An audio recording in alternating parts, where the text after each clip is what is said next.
हमारे बीच में एक बड़ा ही गंभीर विषय है जल निकासी का, साथ ही जल संचय का। इस विषय पर पर्यावरण के क्षेत्र में और समाज के क्षेत्र में हमारे साथ काम कर रहे परम आदरणीय श्री धर्मेंद्र फौजी, मैं जोरदार तालियों से आपका स्वागत करना चाहूँगा। एक बार आप भी मंच पर आएं और इस विषय पर आप अपना सुझाव हमें जरूर दें, प्लीज़। सबसे पहले तो आप सभी को इस सफल आयोजन में आने के लिए हार्दिक शुभकामनाएं मैं देता हूं। गुंजन भाई, आपका बहुत बहुत आभार। आपने इस विषय को उठाने के लिए मुझे आमंत्रित किया। साथ ही भाई, आपको जन्मदिन की बहुत बहुत शुभकामनाएं। जैसा कि आपने अभी मेरे से पूछा कि जल निकासी के बारे में, तो मैं सबसे पहले यहाँ का बाशिंदा होने के नाते मैं आपको बताऊं कि यहाँ का जितना भी जल है, जितनी भी यहाँ से पानी निकलता है, वो चाहे सेक्टर 56 घाटा से लेके और राठीवास तक का जो पानी है वो सारा यहाँ से निकलकर नजफगढ़ ड्रेन में जाता था, जिसकी लंबाई चौड़ाई लगभग उस टाइम में होती थी 12 से 15 किलोमीटर की। आज वो घट के 2 किलोमीटर में सिमट चुकी है। जिस रास्ते से वो पानी जाता था वहां पे बहुमंजिली इमारतें खड़ी हुई हैं, क्योंकि जमीन इतनी महंगी हुई, बिल्डरों ने और किसानों ने भी सोचा कि कुछ होता तो है नहीं, पानी आता है फसल को निकाल दिया जाता है, कुछ होना नहीं है, तो बिल्डरों को औने पौने दामों में दे दी। और बिल्डरों ने क्या काम किया, उसको भराव किया और भर के और वहां पे 50-50 माले की बिल्डिंग खड़ी कर दी।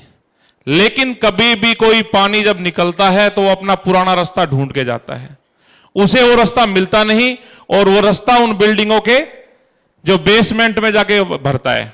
जो आप अंसल की बात कर रहे हैं, अभी वीडियो में लगातार रील में आ रहा है कि अंसल में, ये अंसल बसी हुई उसी जगह पे है।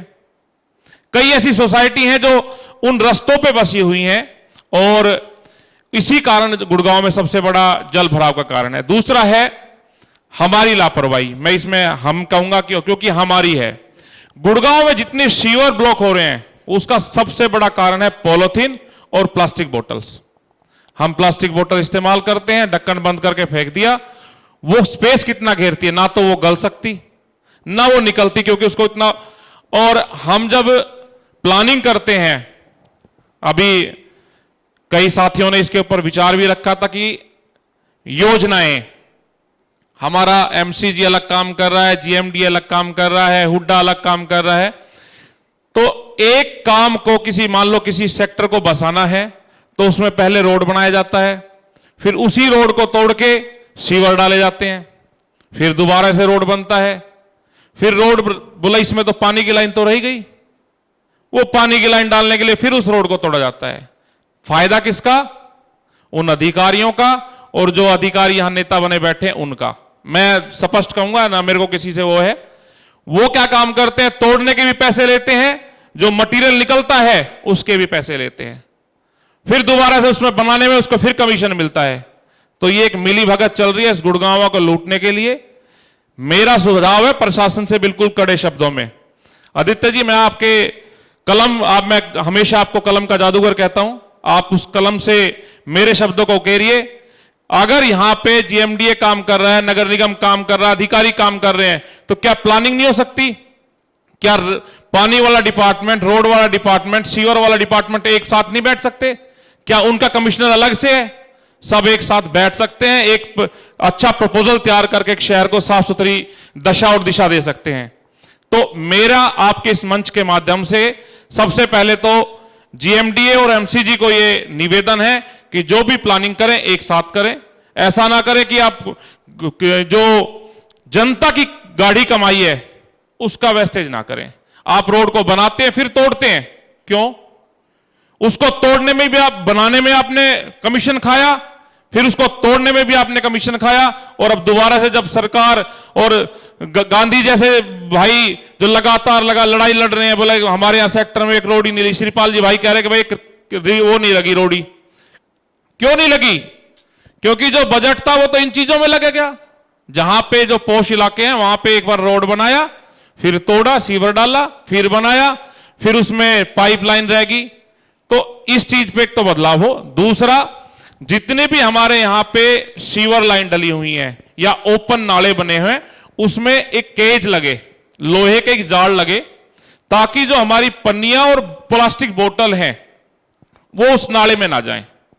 आप कितना बड़ा नाला बना लोगे? अगर आप गाडोली के पास में जो नाला बना है अभी, वहां पे एक पीछे एक बच्चा डूब गया था, वो मिला नहीं आज तक भी, उसकी बॉडी नहीं ढूंढ पाए। बहुत प्रयास हो गए, 1 महीना लगातार प्रयास किया हमने, लेकिन सफल नहीं हो पाए। उसका कारण यह है कि जो नीचे से नाला निकल के जा रहा है वहां पे प्लास्टिक और प्लास्टिक बोतल्स ने एक ऐसा वहां पे जाल बना दिया है कि वहां से इंसान का निकलना बहुत मुश्किल है।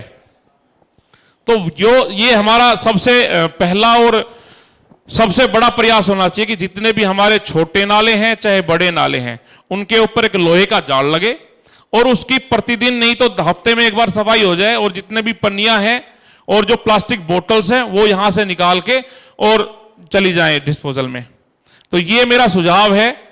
और इसके अलावा जैसे बात पानी की आई, हम आने वाले समय में पानी के लिए जूझ रहे होंगे। जैसे और क्षेत्र हमारे महेंद्रगढ़ चले जाओ, रेवाड़ी नारनौल का इलाका चले जाओ, वहां हजार मीटर पे, हजार फुट पे पानी नहीं है। कारण क्योंकि उन्होंने भी हमारी तरह पहले से इस्तेमाल किया पानी। आज वही हाल हमारे गुड़गांव का हो रहा है। जिसके घर में समरसीबल है वो 2-2 घंटे समरसीबल चलाता है, वो पानी नालियों में जाता है और नालियों से बह के वो पता नहीं कहां वेस्टेज में जा रहा है। तो एक तो जितने भी यहां पे इंडस्ट्रीज के लोग बहुत बड़े और बहुत बड़े समाज से भी यहां पे बैठे हुए हैं, जो अपने आप में एक आदमी एक हजार आदमी की संस्था के बराबर बैठा हुआ है यहां पे। तो हमको जो भी अपनी बिल्डिंग बनानी है उसमें वाटर हार्वेस्टिंग का मैं सुझाव दूंगा। अगर वाटर हार्वेस्टिंग हर जगह हो, सरकार को करना चाहिए, सरकार नहीं करती। सरकार की बिल्डिंगों में भी वाटर हार्वेस्टिंग बंद पड़ी है। अगर गुड़गांव के अंदर लें तो 200 से ज्यादा सरकारी स्कूल हैं। उन सरकारी स्कूलों में जाके देखिए, सरकार ने पैसा तो लगाया और जिसको टेंडर दिया उसने भी पैसा लिया, लेकिन उसने पैसा खाया। मैं स्पष्ट बोलता हूं थोड़ा सा, उसने पैसा लगाया नहीं, सिर्फ उसने ऊपर की जो स्ट्रक्चर बनाना था वो बना के उसमें बोर्ड लगा के रिबन कटा दिया, भैया हमने यहां पे वाटर हार्वेस्टिंग की व्यवस्था कर दी। लेकिन धरातल पे नहीं है वो 1 साल में नहीं चला, वो चौक हो गया, अब वो ऐसे ही पड़े हैं। और ये एक स्कूल की नहीं कर रहा बात मैं सारे गुड़गांव के स्कूल आप चेक कर सकते हो, वाटर हार्वेस्टिंग चालू नहीं है। अगर सरकारी संस्थानों के, ज्यादा नहीं, सरकारी संस्थानों के वाटर हार्वेस्टिंग भी अगर सही काम करें तो ये पानी भर रहा है ना, जो पानी भराव हो रहा है, इससे बचा जा सकता है।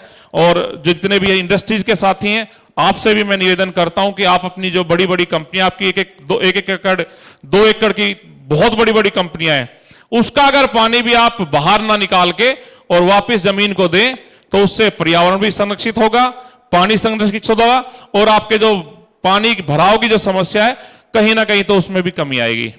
बहुत बहुत धन्यवाद जी। बहुत ही अच्छे और Thank महत्वपूर्ण सुझाव हमें मिले आदरणीय श्री धर्मेंद्र फौजी जी से। इन्होंने राष्ट्र की सेवा की फौज में रहते हुए। बहुत बहुत धन्यवाद। बहुत बहुत धन्यवाद। जय हिंद, जय भारत।